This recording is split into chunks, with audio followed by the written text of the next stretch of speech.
Dear student, आप सभी का इस सेशन में मैं वेलकम कर रहा हूं। आज के सेशन का जो क्वेश्चन है वह इस प्रकार है। हाइड्रोजन परमाणु में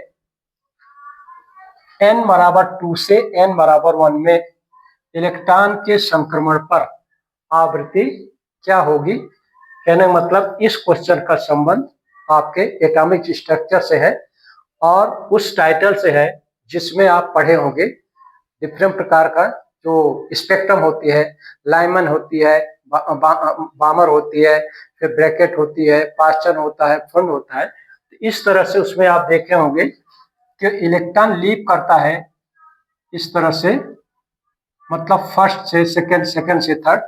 तो जो इलेक्ट्रॉन है पहले कहाँ पर है, n बराबर 2 पर है और वो रिटर्न हो रहा है कहाँ, n बराबर 1 पर संक्रमण कर रहा है। कहने मतलब जब 2 से 1 पर आ रहा है उस समय उस इलेक्ट्रॉन की आवृत्ति क्या होगी, इसके बारे में पूछा जा रहा है।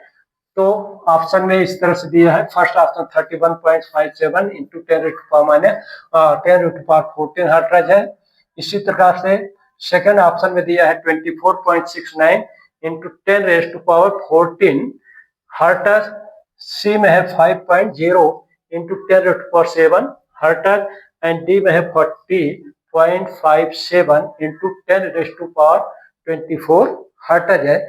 इन दिए हुए ऑप्शन में से इलेक्ट्रॉन की जो संक्रमण की आवृत्ति होगी, फ्रीक्वेंसी होगी, वह कितनी होगी, ये पूछा जा रहा है जब इलेक्ट्रॉन सेकंड मतलब सीरीज से फर्स्ट सीरीज पर ट्रांसमिट करता है, संक्रमण करता है। तो सॉल्यूशन देखते हैं डियर स्टूडेंट, क्या आता है सॉल्यूशन। ठीक है, तो इसमें आवृत्ति पूछा रहा है जिसका इलेक्ट्रॉन का संक्रमण आवृत्ति। तो इलेक्ट्रॉन की जो आवृत्ति होती है उसका जो सूत्र होता है सीधा इसमें उपयोग करेंगे। तो ये आवृत्ति म्यू इनवर्स RH इंटू सी ब्रैकेट में होता है 1/n1 स्क्वायर माइनस का n2 स्क्वायर। इस फार्मूले की सहायता से फ्रीक्वेंसी निकालेंगे। फ्रीक्वेंसी का फार्मूला है जहां पर RH को बोलते हैं रेगुलर कांस्टेंट। तो इन दोनों का जो मल्टीप्लिकेशन होता है उसकी वैल्यू आती है 3.29। ये स्टैंडर्ड वैल्यू होती है 3.29 इंटू 10⁻15। ये स्टैंडर्ड वैल्यू है R इंटू सी की। कितनी, 3.29 इंटू 10⁻5। तो इस वैल्यू को रख देंगे 1/n की जगह कितना है, फर्स्ट ऑर्बिट इस सीरीज में आ रहा है, संक्रमण कर रहा है, तो 1 का स्क्वायर माइनस क्या हो जाएगा 2, सेकंड से चल रहा है इंटू मान, तो यहाँ पर हो जाएगा 2 स्क्वायर। ठीक, तो इसको सॉल्व करेंगे 3.29 इंटू 10⁻5 मल्टीप्लाइड बाई ये क्या हो जाएगा कि 1 माइनस 1/4। इस तरह से हो जाएगा, ये 4 हो जाएगा, 1 का 1 ही रहेगा।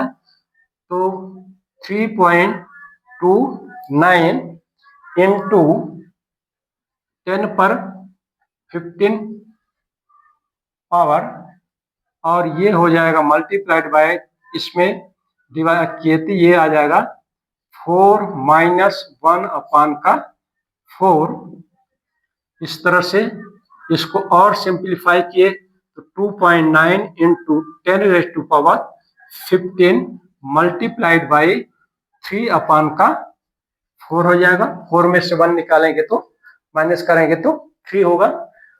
अब इसको डिवाइड कर देते हैं 3.29 divided by 4 multiplied by 3 multiplied by 10⁻15।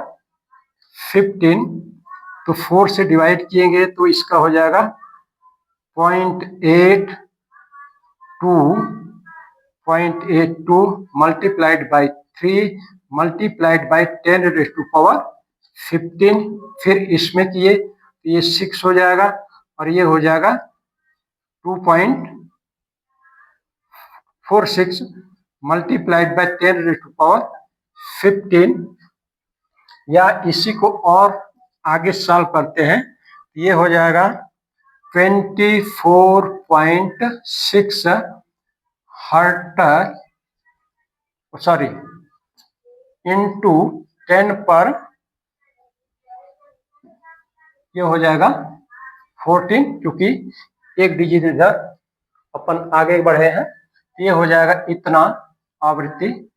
तो डियर स्टूडेंट, जो म्यू आएगा वो इसमें से कौन सा है, बी आंसर होगा। तो आंसर के रूप में क्या हो जाएगा, आंसर बी हो जाएगा। और बी की वैल्यू कितनी आ रही है, 24.6 इंटू 10⁻14 हर्ट्ज।